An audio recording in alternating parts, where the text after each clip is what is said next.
how to have an academic comeback. I basically struggled with studying for continuous hours on end, and I still got poor grades. Now I barely study and I aced most of my exams. And my promise to you today is that I'll teach you exactly how to have an academic comeback. My name is Safwan. My current mission is to educate 100,000 high school students, and I do this by the free courses that are released on YouTube as well as my coaching program.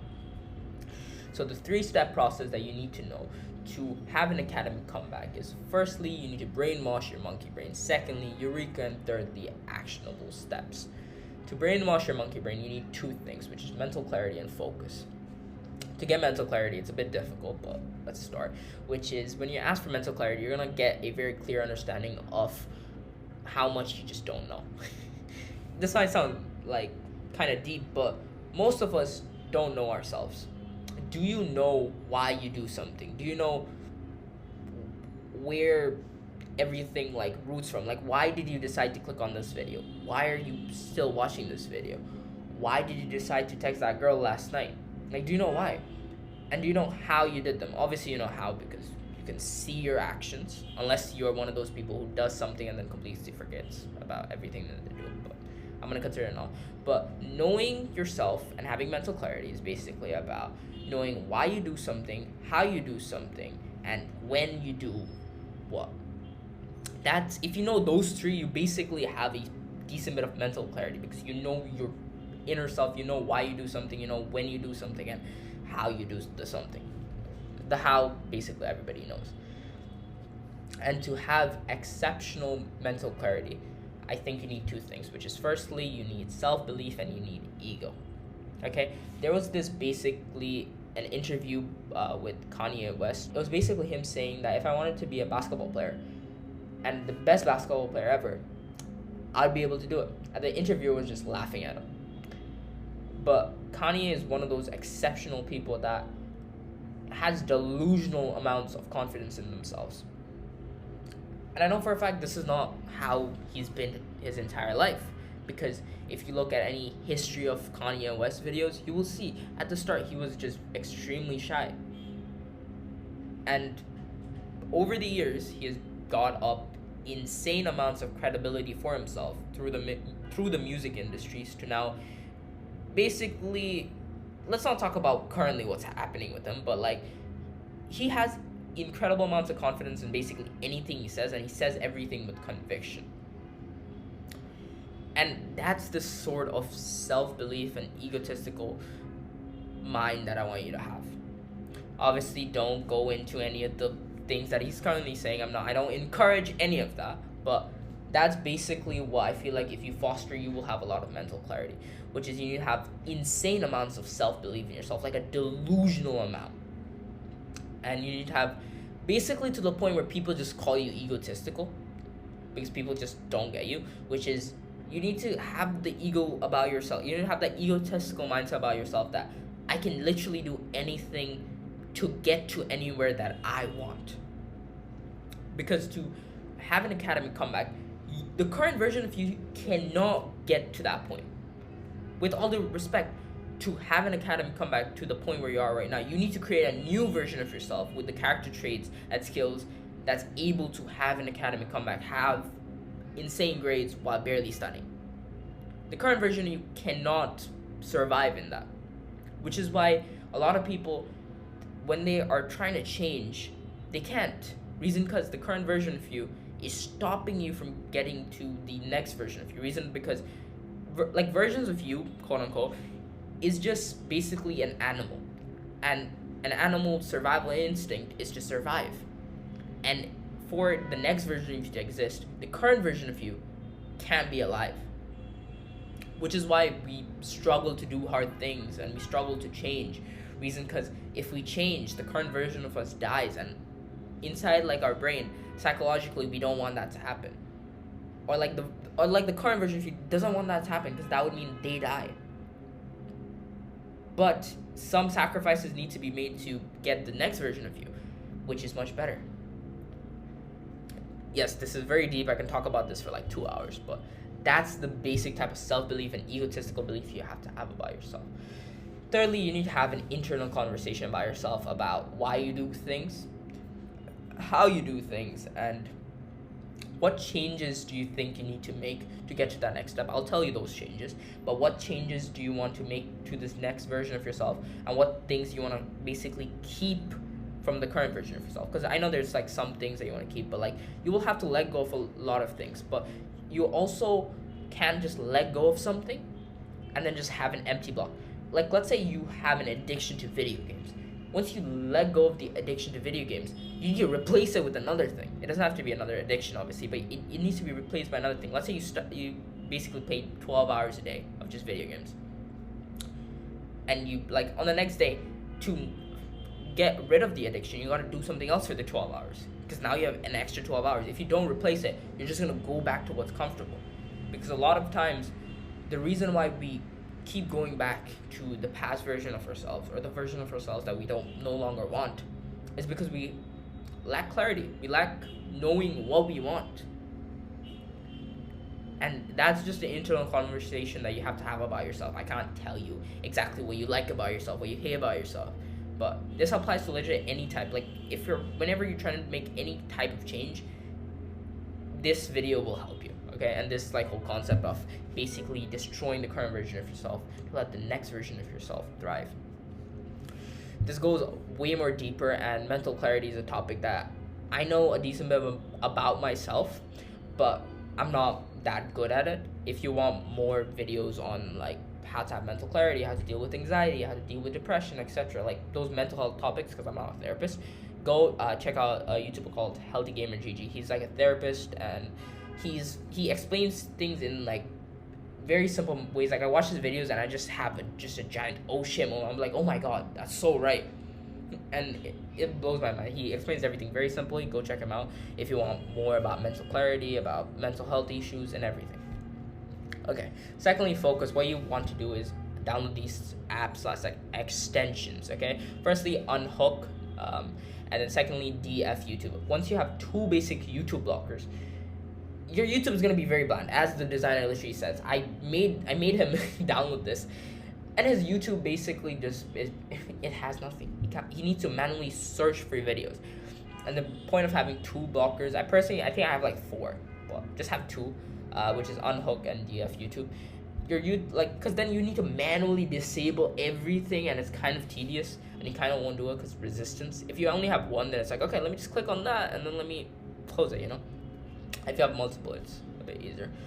Thirdly, this is for your phone. You can download ScreenZen, which is it's gonna make sure you don't open an app, or if you want to open an app, you have to wait a certain period of time. Personally, you can either do this, which means you can still open the app any time in the day as long as you wait, which intensifies something called delayed gratification. Or there's this other method, which is what I currently do with my phone, which is I basically turned it to a dumb phone. Yeah, literally just I have 1, 2, 3, 4. I have 5 apps. That's it. Well, I have all that, and I basically can't use any other app for a period of time that I lock my phone out. For a period of time, which is around, I think, like 15 hours I do a day. Those are the only like 5 apps that I can use. For the rest of the time, I can use any app I want, which is, I feel like, much better, because when you're trying to get rid of an addiction, which especially is like, let's say, your phone, which is a massive addiction, by the way, I don't recommend just completely cutting it out. I recommend allowing yourself to do it, but only in certain time periods. Because I realized I use ScreenZen a lot. Okay, I've used ScreenZen for a solid like 4 or 5 months, until I kind of snapped, and I think I had this day where my screen time was like 6 hours, and I was like, bro, fucking ScreenZen's not helping. And I know, like, my brain just it hurt. So then I figured out how to set up a dumb phone, and it literally changed my life. Because my screen time is now on average is like 2 hours a day. Sometimes it goes to like 1 hour a day, which is insane. And literally all I did was just restrict the use of my phone for a time period, just like from a certain time period, which is basically from when I go to sleep, like a couple hours before I go to sleep, to a solid like 6 hours afterwards I wake up. I can't access any other apps. And that literally transformed my screen time, because this is the thing, most of us use our phones before we go to sleep and right afterwards we wake up.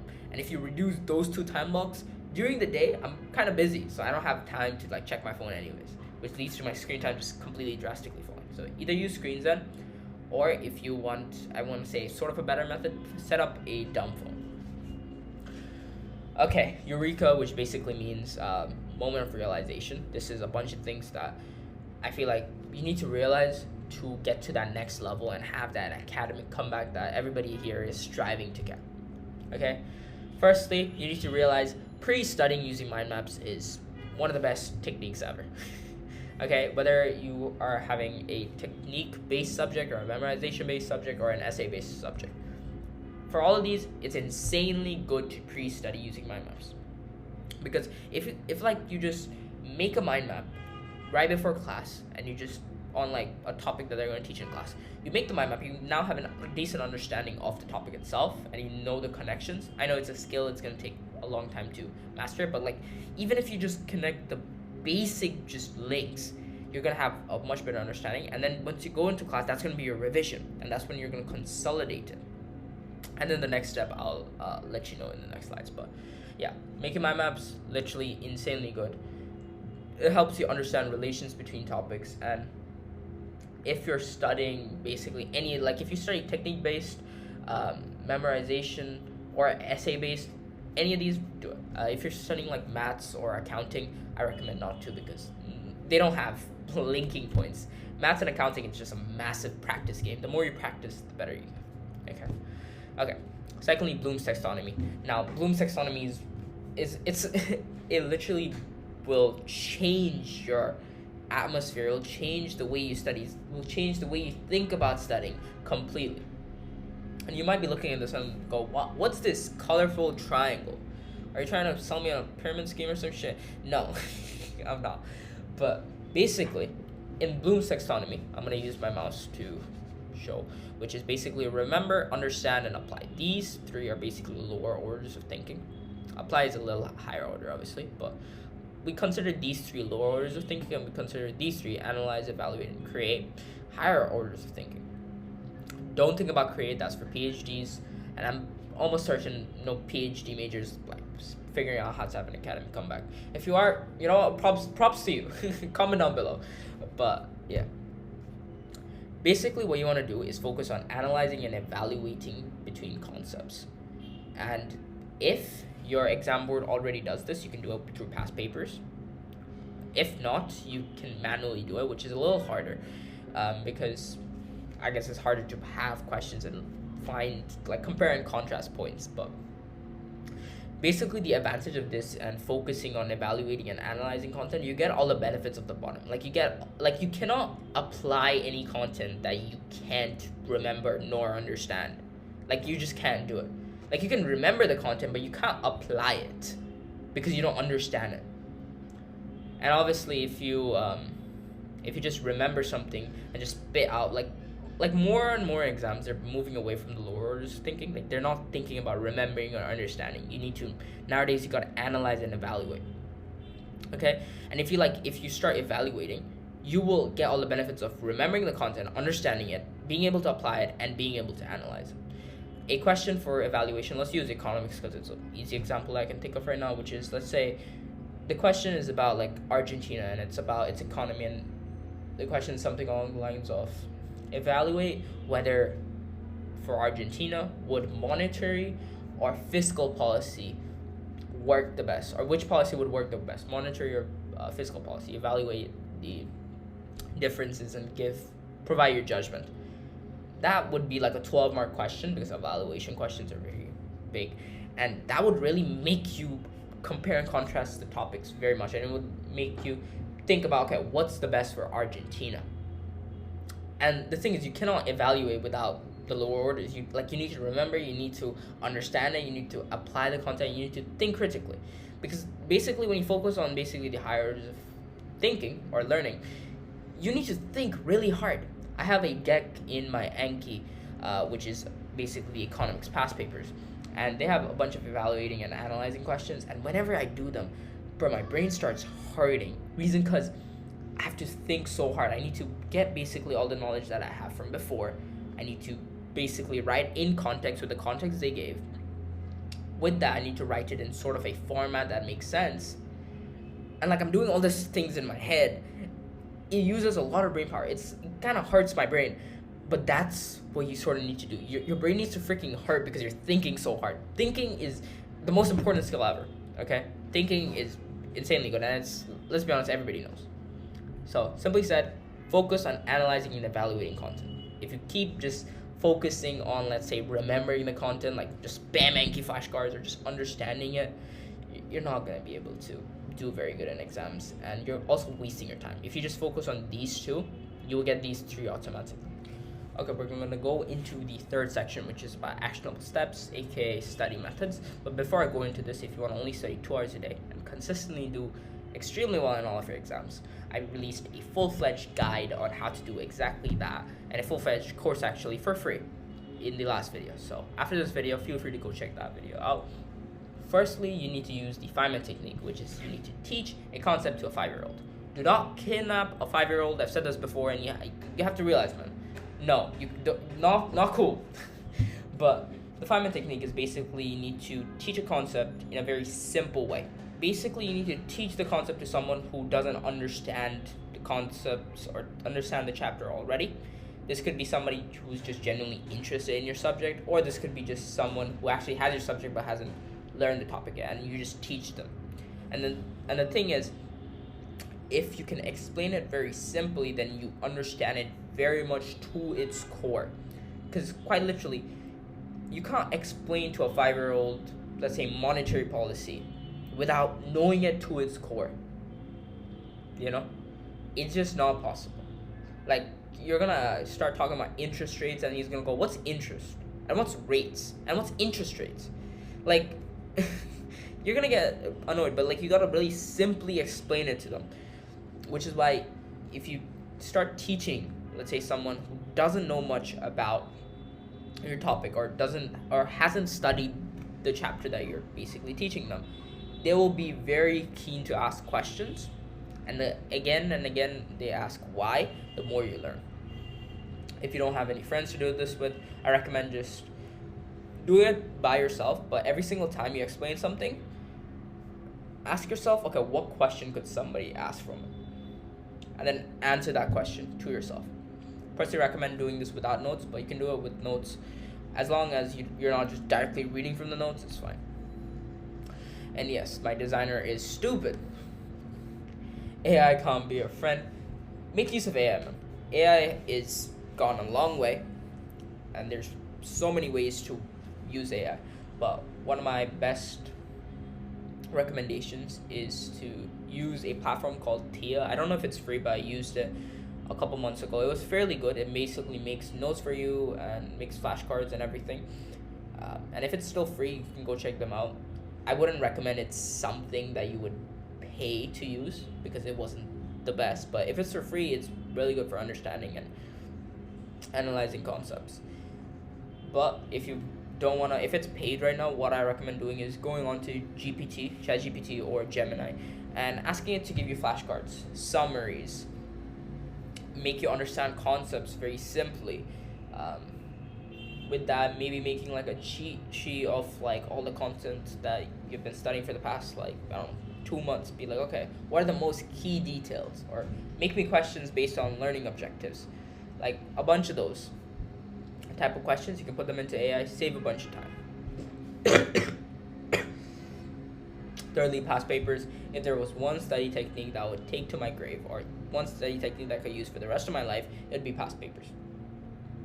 This is basically the framework I recommend using if you're trying to have an academic comeback. You don't want to learn too much about study techniques, okay? So before you go to class, make a mind map of the topic they're going to teach in class. Once you go to class, really listen, try to understand everything. And if you had any questions from your mind map, go and ask your teacher, okay? After class, go do a practice paper or go do a past paper question, or do a couple past paper questions from the topic that you just learned. You'll make mistakes, you might not remember much, but like, even if you don't, just do the past paper, okay? After you're done with the past paper, figure out the types of mistakes you have, and then at the end of the day, re-review your notes that you wrote in class, or like, I hope you took like some kind of notes, or re-review your mind map, and then re-review the question answers that you made mistakes for the past papers. If you do that, trust me, you will be ahead of about 80% of people. Now, about like 90% of people don't do that, and it's the single most simple step you can take to massively increase your retention. And it's very easy, and you barely need to study. Making a mind map would take you on like a simple chapter, it would take you like 10 minutes. On a sort of difficult chapter, maybe 40 minutes. Doing class, you're gonna do that anyways. Doing the practice paper questions could maybe take you another 30 minutes maybe. And then doing the last review would take you like 10 minutes. So altogether, in the span of like, let's say 2 days, let's say you make the mind map a day before, you'd be studying maybe an hour and 30 minutes. Not including your class. And just by that, you basically studied almost most of your content before your exam. And it's extremely useful you do this because it's a very simple process, but most things aren't complicated. Most things are in plain sight, and you just need to keep doing them and you'll get really good at it. Okay? Fourthly, and the last one, lifeline books. There isn't much to explain. If you have STEM subjects, use these points. And if you have essay subjects, use these points and make the STEM and essay based. You can do these for similar based subjects, but this is for most subjects. And then with that, I hope I have accomplished my promise of teaching you exactly how to have an academic comeback. And if you want one-to-one coaching where I teach you exactly how to only study 2 hours a day and get over 90% in all of your exams, my coaching program is the first thing in the description.